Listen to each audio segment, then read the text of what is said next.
Sometimes they forget about us. They forget about the man, because the man is dominant. The man controls the situation. We fix everything. We are the problem solver. But we feel too. We need to be comforted. We need genuine attention. When there's panic, we must be calm. When everybody's crying, we must be the calm. But don't let our obligation to this lack of emotion confuse your perception of our inner workings. Long story short, care for the caretaker. I heard a joke once. A man walks into his therapist. He says, "Doc, I'm sad. Nothing makes me happy anymore. I'm bored. I feel alone in this world."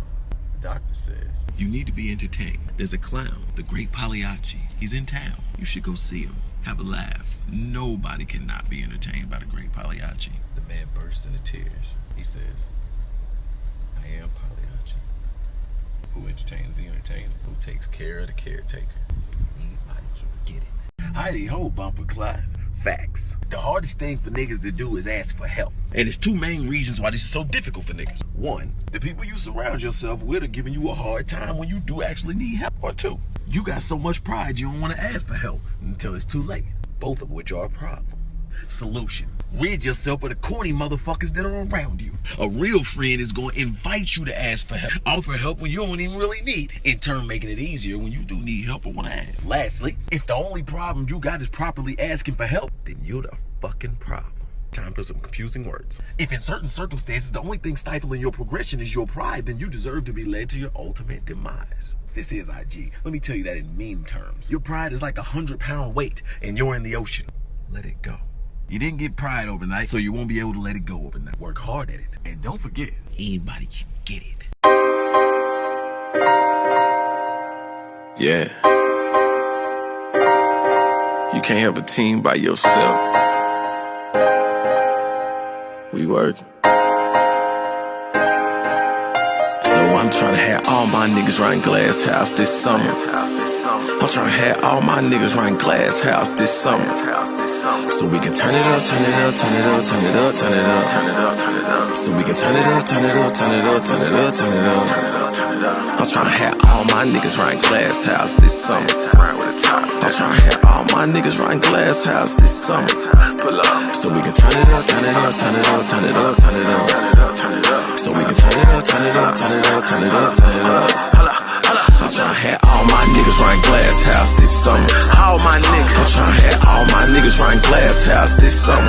Rhyme with the top down. So we can turn it up, turn it up, turn it up, turn it up, turn it up, turn it up, turn it up. So we can turn it up, turn it up, turn it up, turn it up, turn it up. I'm tryna have all my niggas running Glass House this summer. Every one of my niggas. I'm tryna have all my niggas running Glass House this summer. Pull up. So we can turn it up, turn it up, turn it up, turn it up, turn it up, turn it up, turn it up. So we can turn it up, turn it up, turn it up. Turn it up, turn it up. Hey, I remember Peter Paul had that Monte Carlo with the Burberry interior. Years later, Cameron had that Burberry interior. Look, it was a smooth move. See, our cars tell us who's who, but the law see it. We never make our money back. It's a lose-lose. Fuck it, still pull up at the party though. See my car, she'll probably go. I remember the first time Black pulled up on them Bellagio's. I thought they were never gonna stop. Then he had them tucked in that candy blue drop. I remember Damon 6'4", and the first time Jimmy pulled up in that Bentley right down from my spot. Now I'm the man, and my Monte Carlo too fast. No chance, no fingerprints, cause we ride straight glass. I'm just trying to put my people on, so we ain't gotta wear masks. No brakes, just gas. If you want it, just ask. I'm trying to have all my niggas riding Glass House this summer. All my niggas. I'm trying to have all my niggas riding. You know, actually, he doesn't prefer to do consultations over the phone. But if you let me know your availability, I can run it by him and we can see when we can get you scheduled. Hang up the motherfucking phone. You know, I have to give you a ring back. Hang up the phone. Okay. I'm not tattooing no more. Oh, okay, babe. I'm acting. All right. I'm putting cases on all you bitches. That's training day, baby. They should have. You feel me? I should have been on that motherfucker. Let me see your green mail, baby. Let me see your green mail. Coffee. Like the drink balls. That was so good. You feel? I'm telling. I can channel it. Feel it. That's what I'm talking about. But we're still going to be tattooing, right? Are we going to be tattooing? What the fuck are you talking about? Yeah. We're going to. Okay. Okay. All right. Yeah. Okay. But when I get it popping. Okay. Red carpets. Red carpets, baby. Tuxes. Okay. You feel me? You in something sleek. I like sleek. We gonna bust they motherfucking. They ain't never seen the likes of us. I ain't never seen. Come on, man. I'm on their ass. After we get it popping. You wanna smoke crack, don't you? Okay. Well, then jump. That's Joe Clark, baby. You the best You- Joe I Clark knew- I ever seen in my life. But we're gonna still You right here with me. tattooing till we get it popping. I'm a tattoo until I get it popping. All right. Then it's popcorns and big screens. I got you. We busting they motherfucking busting ass. ass. They never had a chance. I believed in you.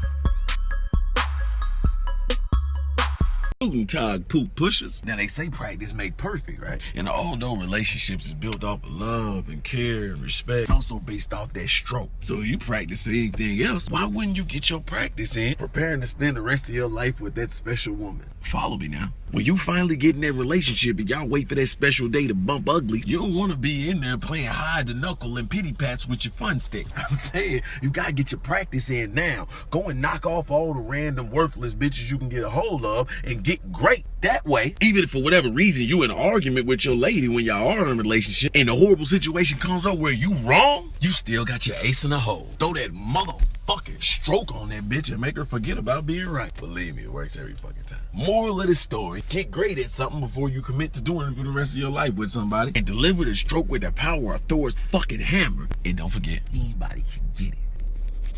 Well, actually, not anybody, just the one you're in a relationship with, but that's what you're practicing for. Greetings and salutations. You know this box you see me in?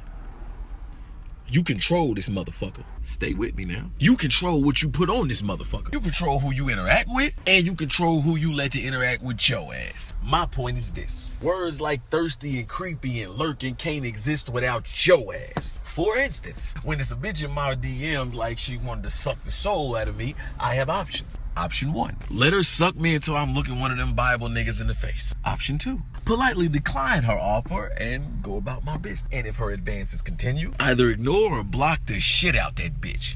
And don't be confused now, as all of these options are unisexual. So when you post that mean ass selfie where your pussy poking like 84, you got options. When you bust on a bitch face and post a picture of it while she's sleeping, you don't want your next victim to know, you got options. When you tell your babysitter you will be right back, but you really going on vacation, you got options. When you owe a nigga money and you just hit a motherfucking lick, you got options. Anybody can get it. What the fuck? Bitch, what are you thinking about? Everything. Reality check. Most of us will not own and operate a business. And unfortunately, says statistics, for those that do, they will not be successful. However, people will spend the majority of their lives complaining about some job that they hate. Here are the facts mixed with solution. What you can do is find something that you think you would like to do. Find someone that is amazing at it and offer them some sort of compensation to teach you how to do it, as the majority of things that people call talent or great things are acquired skill, meaning someone can teach you to do these things. So you can spend time in your life learning something that you would like to do by somebody that's great at it, in turn putting you in a position later to enjoy your life and the things you do. Be great, and do not forget that absolutely anybody can get it. Afternoon, daydreamers. In light of it being Sunday, why don't we have some Sunday word? Your relationship with God is very similar to a relationship between a child and a parent. For instance, teenagers usually think they know what they want, they know what they should have, when in all actuality, the parents do know better. It's the exact same thing with you and God. For instance, you like, oh God, please give me more money. And God's like, you don't need more money. You need to be broke so that you can know how to survive without. And you're like, God, I need love. Please give me love. God, you have fallen far too reliant on other people's love. You need to love yourself. Figure yourself out. I will not give you love until then. Etc., etc. As parents, we guide our children. So know better and ask God for guidance. Don't ask for specific things, because when you get them and you didn't need that, then you've got a problem. Know that you don't know better. Stay focused and never forget that even when it comes to blessings, anybody can get it. How's the old folks' homes, Dr. Kevorkian's? Paying bills or buying rims? Hanging out with them or staying in with her? Buying a car that ain't the greatest but you can afford, or paying payments on something that look good that you can't? Baby, these are what you call priorities. Now prioritize appropriately. And where you live, how you live, your children, your man, and your vaginal fortitude ought to be your primary concern. Now let's have a moment of silence for the power of that motherfucking pussy. And I don't be worried about shit, because I got me, and I got him, and he got us. so we don't be worried about them. Now this ain't for the bitter bitch brigade. This ain't for the all I need is me and my children bitches. This is for the woman that want to take care of her motherfucking man. As long as you the kind of man that want to take care of his woman, there is nothing for her to worry about. Now, mind you, this ain't for the let me flip your tax money niggas. And this ain't for the I'm balling, but I'm borrowing your car niggas either. This is for the kings who don't have to be forced to wear their crowns.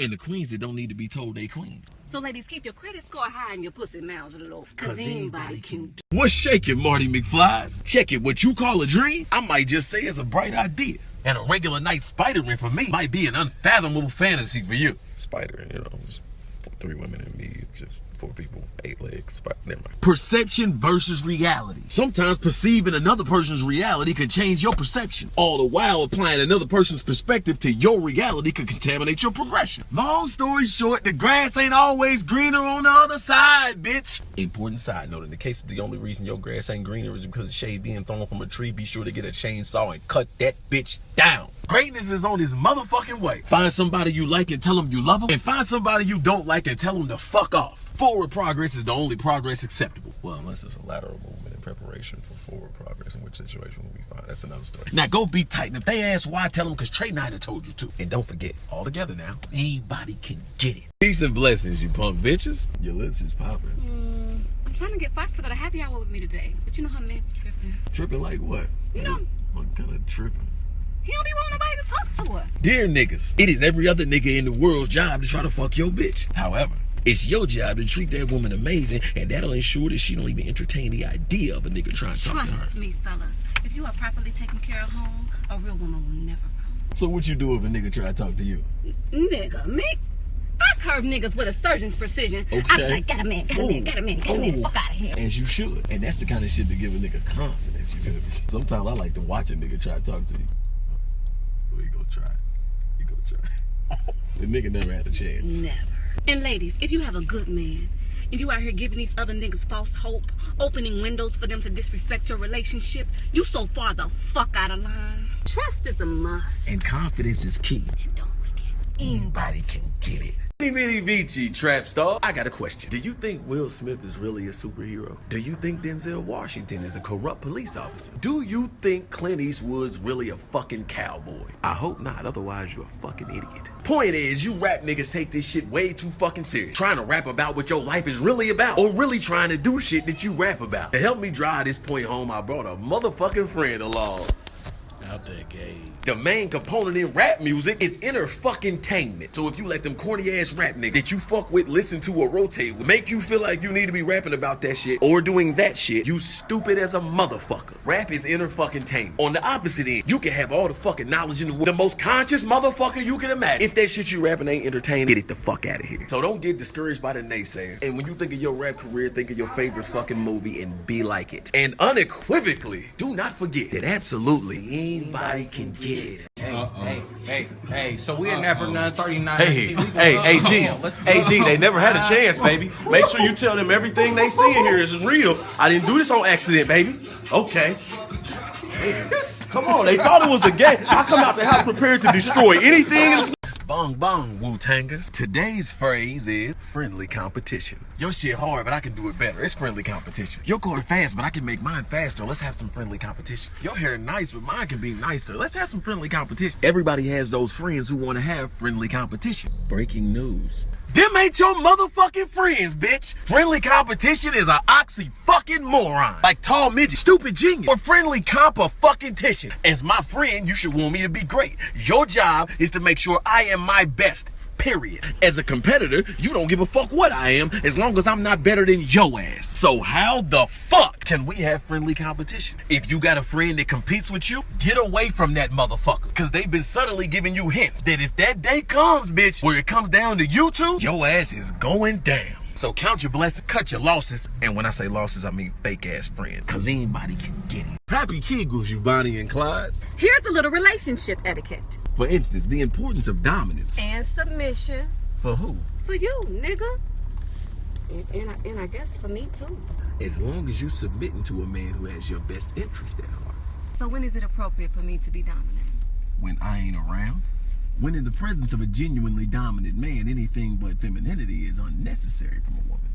In other words, you take out my trash and beat niggas up. You fucking right. And when I'm not around, you be dominant. Cause if I catch another nigga pumping your gas, I'm fucking both of y'all up. So play your position. Cause the imbalance can be destructive. So stock up on your alkaline waters to keep your pH balanced, and don't forget to flex that pussy. And jack off enough to get your stroke count up. And do not forget that absolutely anybody can get it. What's up, Backpage shoppers? Take a minute from yanking your chub to consider this. Are you a good parent? Now, mind you, being a good parent don't mean you buy your kids Jordans and sweatpants. Being a good parent don't mean buying your kids Xbox games. Being a good parent don't mean taking pictures with your kids or having them pose like they're adults and saying it's cute because the other stupid fucking parents you rotate with think it is. However, being a good parent is doing homework with your children. Being a good parent is knowing that learning don't stop at school. Being a good parent is telling your new boyfriend or girlfriend to fuck off because tonight you're gonna do something that you're probably really not gonna enjoy, but the kids are gonna love the shit out of. Being a good parent is popping up at school because you know your kid been clowning and you need to enforce the idea that you can pop up at any fucking time. Being a good parent is popping your child in the mouth in public, but not cussing at them and holding them really close so people can't really tell they're crying because they need to know that they need to get their ass kicked in public so they don't clown in public no more. Being a good parent is knowing when you need to be a parent and not your child's friend. Being a good parent is not rotating with them friends that you know are not good parents so that you don't pick up their habit. Do it for the cheer, because anybody can get it.